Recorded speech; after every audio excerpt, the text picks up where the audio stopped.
Assalamualaikum warahmatullahi wabarakatuh. Puji syukur kehadirat Allah Subhanahu wa taala atas limpahan rahmat karunia-Nya sehingga dapat menyelesaikan tugas yang berjudul tax planning ini dengan lancar untuk memenuhi tugas yang diberikan oleh dosen pengampu mata kuliah manajemen perpajakan. Dengan dosen pengampu Rida Ristiani, SEMAKCIQNR, kami dari kelompok 6 ingin mempresentasikan hasil kerja kelompok kami. Saya akan memperkenalkan nama-nama kelompok saya, yaitu Dwidi Naryati, Iqbal Priyangga, Nunung Rahmawati, dan saya sendiri Saddam Hussein Indonesia.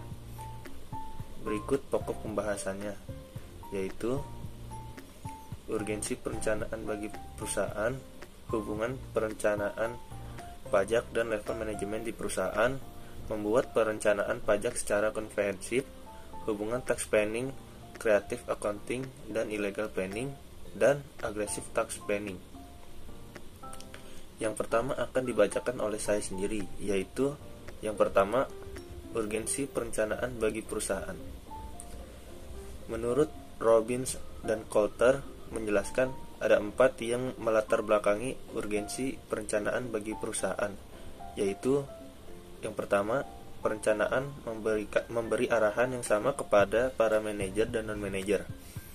Ketika pegawai mengetahui apa yang hendak dicapai oleh perusahaan selaku wajib pajak dan mengetahui kontribusi yang harus diberikan untuk mencapai tujuan dengan melakukan koordinasi kegiatan-kegiatan yang dilakukan. Pegawai dapat saling bekerjasama dan melakukan apa yang diperlukan untuk mencapai tujuan tersebut. Tanpa perencanaan, unit kerja dan pegawai yang ada di dalam mungkin bekerja dengan tujuan yang berbeda-beda. Selain itu, tanpa ada perencanaan efisien, perusahaan dalam mencapai tujuannya tidak akan tercapai. Yang kedua yaitu perencanaan mengurangi ketidakpastian. Dalam hal ini, manajer dituntut untuk melihat ke depan, mengantisipasi perubahan, mempertimbangkan dampak perubahan, dan mengembangkan respon yang sesuai. Walaupun perencanaan tidak akan menghilangkan ketidakpastian manajer, tetap perlu membuat perencanaan sehingga mereka dapat merespon realitas secara efektif.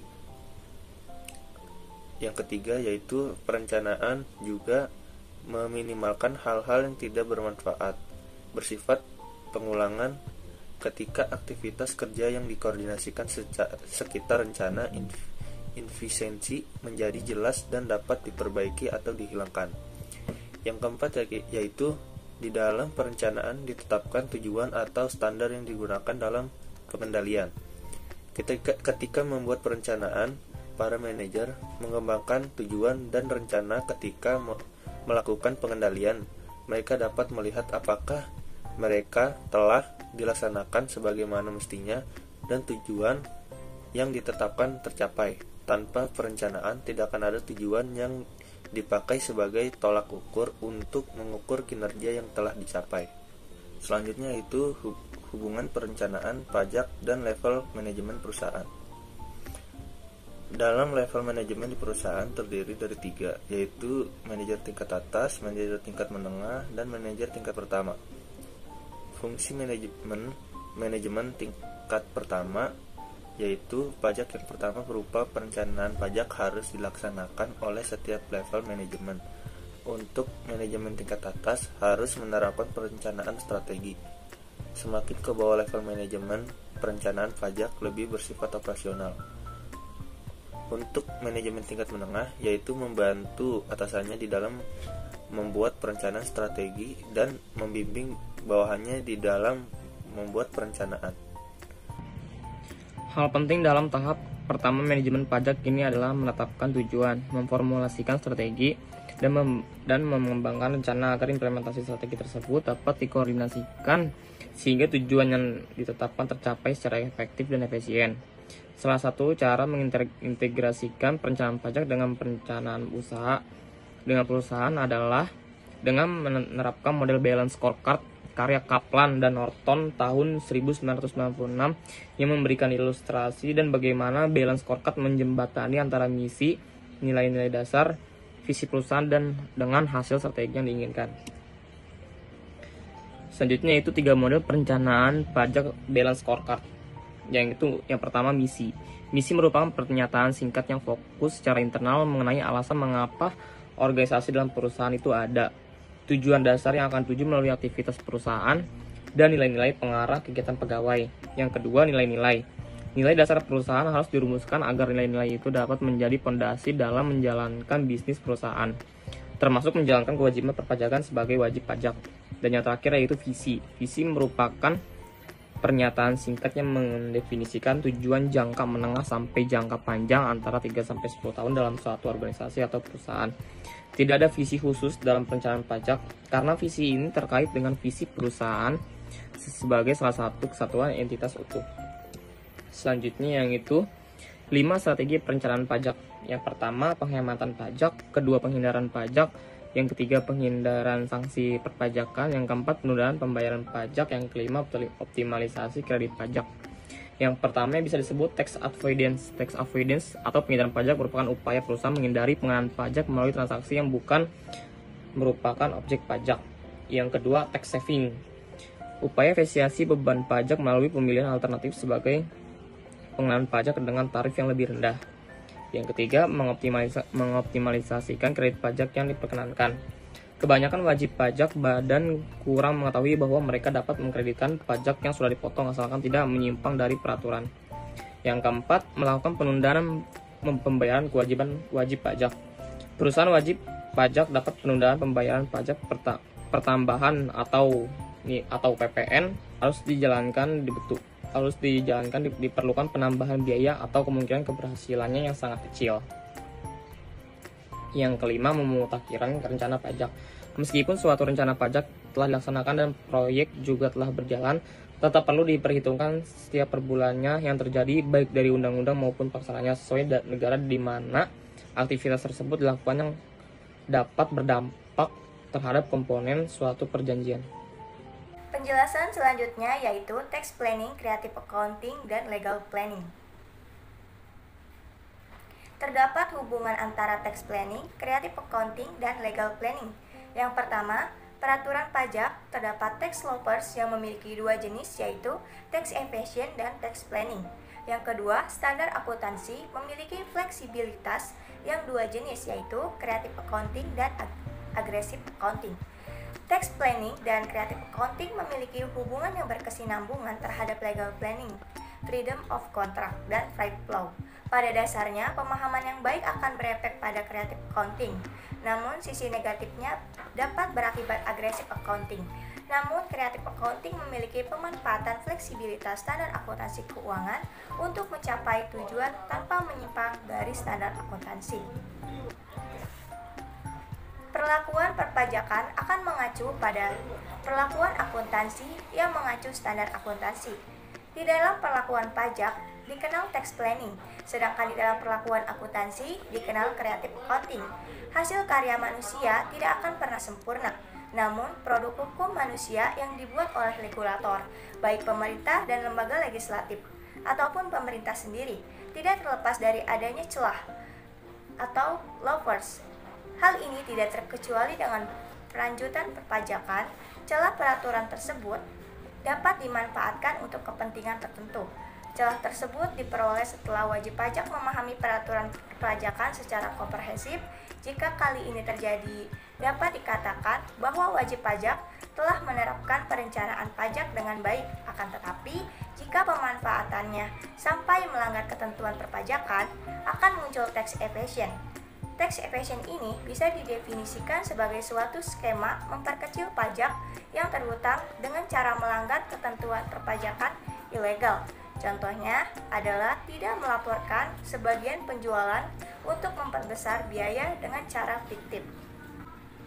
Perencanaan pajak memperhatikan 3 hal, yaitu yang pertama, tidak melanggar ketentuan pajak, yang kedua, secara bisnis masuk akal, yang terakhir, bukti-bukti pendukungnya memadai. Untuk materi yang selanjutnya adalah materi tentang aggressive tax planning. Aggressive tax planning Menurut Komisi Eropa, aggressive tax planning merupakan pengambilan keuntungan dari hal-hal teknis suatu sistem perpajakan atau hal-hal teknis dari ketidaksesuaian data atau lebih pada sistem pajak dengan tujuan untuk mengurangi kewajiban pajak. Banyak bentuk perencanaan pajak agresif, namun memiliki konsekuensinya yang meliputi double deduction atau yang disebut juga dengan pembebanan 2 kali dan juga dengan double non-taxation atau tidak ada pemajakan selama 2 kali. Para pelaku pembuat perencanaan pajak yang semakin canggih di dalam mengidentifikasikan dan mengeksploitasi peluang-peluang arbitrasi hukum dan juga adanya pembatasan perencanaan pajak yang diterima.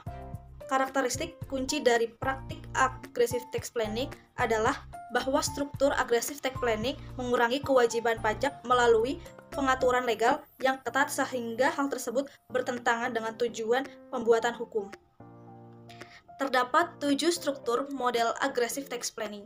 Yang pertama adalah struktur pinjaman luar negeri, yang kedua adalah struktur pinjaman hybrid, yang ketiga adalah struktur entitas hybrid, yang keempat adalah struktur pinjaman tanpa bunga, yang kelima adalah struktur kotak paten, yang keenam adalah struktur hak kekayaan intelektual 2 tahapan, dan yang ketujuh adalah struktur yang berdasarkan hak kekayaan intelektual dan kontribusi biaya. Pada pembahasan kali ini, saya akan memberikan 2 contoh struktur model aggressive tax planning. Yang pertama yaitu tentang hybrid entity aggressive tax planning struktur atau yang disebut juga dengan struktur aggressive tax planning entitas hybrid, yaitu mengilustrasikan alur transaksi aggressive tax planning dengan struktur entitas hybrid dengan menjelaskan alur transaksi tersebut yang telah terangkum di dalam tabel 7.4. Berdasarkan M&A Group dapat menghemat pajak di negara MSB karena biaya di B-Hybrid dapat mengurangi pajak atas penghasilan konsolidasi. Selain itu, pembayaran bunga dari B-Hybrid juga bisa bebas dari pajak di negara A. Alur transaksi hybrid entity aggressive tax planning struktur menjelaskan pada poin pertama, M&A Group yang berkedudukan di MSAI mendirikan suatu entitas legal, B-Hybrid di negara MSB. B-Hybrid memperoleh pinjaman berbunga dari M&A Group. Pada poin yang kedua, B-Hybrid menggunakan dana pinjaman dari M&A Group untuk mengakuisisi 100% saham seller di target CO. Yang ketiga, di akte pendirian B-Hybrid di negara MSB, B-Hybrid diperlakukan sebagai subjek PPh. Untuk itu, B-Hybrid mengakui biaya bunga ke M&A Group sebagai pengurang penghasilan bruto. Yang keempat, yaitu adalah karena B-Hybrid tidak memiliki usaha dan di negara MSB berlaku PPh atas laporan keuangan konsolidasi, biaya bunga B-Hybrid dapat dijadikan sebagai pengurang penghasilan bruto di target CO. Lalu yang kelima yaitu di negara A, B-Hybrid terlihat sebagai entitas transparan dan dianggap sebagai entitas integral dari M&A Group. Untuk itu, pembayaran bunga dari B-Hybrid dianggap sebagai cabang dari M&A Group sehingga dikecualikan atau dari pengenaan pajak di negara A. Contoh kedua dari struktur model aggressive tax planning yaitu patent box aggressive tax planning struktur atau struktur aggressive tax planning kotak paten, yang mengilustrasikan alur transaksi aggressive tax planning dengan struktur kotak paten yang sudah dijelaskan pada alur transaksi tersebut yang terangkum dalam tabel 7.6. Berdasarkan penjelasan pada gambar dan tabel tersebut, penghematan pajak yang diperoleh M&A Group diantaranya adalah tidak ada pemotongan PPh atas pembayaran royalti dan dividen, dan juga biaya royalti menjadi pengurang penghasilan bruto di Kompani B. Alur transaksi patent box aggressive tax planning struktur yang pertama adalah M&A Group di negara MSI mendirikan Kompani B di negara MSB dengan kepemilikan 100%. M&A Group mentransfer semua hak atas kekayaan intelektualnya atau hakik ke Kompani B. Lebih jauh disepakati bahwa semua kegiatan riset dan pengembangan untuk M&A Group di masa mendatang dilakukan dan menjadi hak Kompani B. Transfer haki bisa dilakukan melalui penjualan berdasarkan harga pasar wajar atau melalui perjanjian alokasi biaya sesuai prinsip kelaziman usaha. Poin kedua yaitu Kompani B memberikan lisensi kepada Kompani C yang berkedudukan di negara MSC dan merupakan anak usaha Kompani B. Kompani C membayar royalti kepada Kompani B dan mengakui biaya royalti tersebut sebagai pengurang penghasilan bruto. Karena ada ketentuan pajak yang secara khusus mengatur haki di negara MSB, penghasilan bruto Kompani B mendapatkan perlakuan pajak secara khusus dan biasanya tarif pajaknya lebih rendah. pada poin yang ketiga, keuntungan kompani B didistribusikan sebagai dividen ke M&A Group.